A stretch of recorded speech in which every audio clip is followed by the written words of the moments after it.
Hello student, आज का हमारा वीडियो है द्विघात समीकरण से ही संबंधित मूलों की प्रकृति ज्ञात करना। इसमें बिना मूल ज्ञात किए ही हम प्रकृति का पता कैसे लगाएंगे, तो इसके लिए हम विवेचक पर ही विशेष चर्चा करेंगे। जो द्विघात समीकरण ax² plus bx plus c के द्वारा हम प्राप्त किए d equal to b² minus 4ac, जो विवेचक कहलाता है।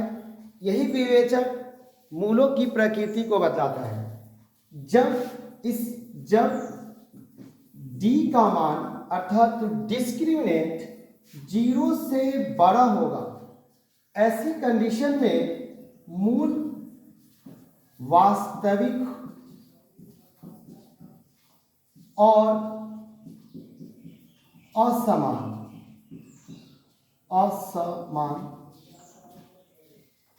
होंगे। अर्थात अल्फा का वैल्यू और बीटा का वैल्यू दोनों डिफरेंट होंगे। जब d 0 से छोटा होगा, अर्थात -1, -2, -3 अप टू -इन्फिनिटी तक अगर होता है, तो इसका मतलब है कि मूल अवास्तविक और असमान होंगे। जब d 0 के इक्वल होगा, तो इस कंडीशन में मूल वास्तविक भी होंगे और समान भी होंगे, अर्थात वास्तविक और समान। ये तीन कंडीशन हमारा याद रखना होगा और इसी तीन कंडीशन के द्वारा हम प्रश्नों को सॉल्व करेंगे। ये ज़्यादातर ऑब्जेक्टिव टाइप क्वेश्चन में डाले रहते हैं। अब इसके लिए हम एक एग्जाम्पल लेते हैं। हर कंडीशन से हम एक एग्जाम्पल आपको समझा रहे हैं। जैसे एक एग्जाम्पल हमने लिया है x² minus 2x plus 1 equal to 0। यहाँ d जो है निकालेंगे हम लोग। Hair a equal to x² का गुणक 1 और x का गुणक जो b है -2 और c का वैल्यू 1। अब d निकालेंगे तो b² माइनस 4ac होता है। b का वैल्यू -2 का स्क्वायर 4, फार्मूला के है a 1 और c 1 है। तो -2 का स्क्वायर 4 होता है और ये 4 बन जा 4, फिर 4 बन जा 4। ये 4 - 4 जो 0 आया, अर्थात d का वैल्यू 0 जैसे ही आया, हमने इन तीन कंडीशन में इस थर्ड कंडीशन को देख रहे हैं कि 0 के इक्वल है, तो इसमें लिखा गया है कि मूल वास्तविक और समान होंगे। तो हम यहाँ लिख दें कि ये जो वैल्यू है ये इक्वल टू 0 के बराबर है, अर्थात मूल जो है मूल वास्तविक और समान। तो मूल वास्तविक और समान जो आया, इसका यही मूल प्रकृति कहलाता है। अब ठीक इसी तरह एक दूसरा एग्जाम्पल हम लेते हैं, जो हमारा लिखा गया है x²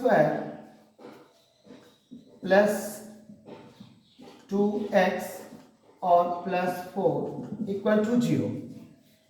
यहाँ a जो है 1 है और b जो है वो 2 है और c इक्वल टू 4 है। हमने यहाँ नोट कर लिया है।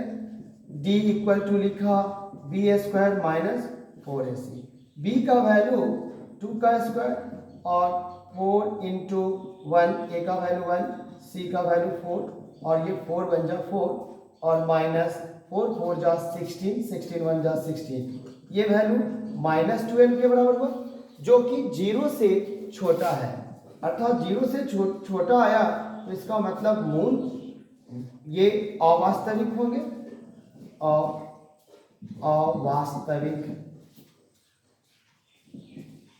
अवास्तविक और असमान।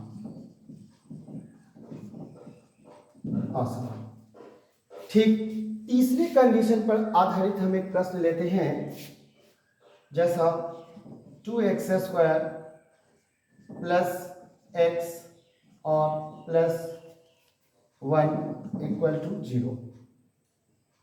यहाँ -1 लेते हैं।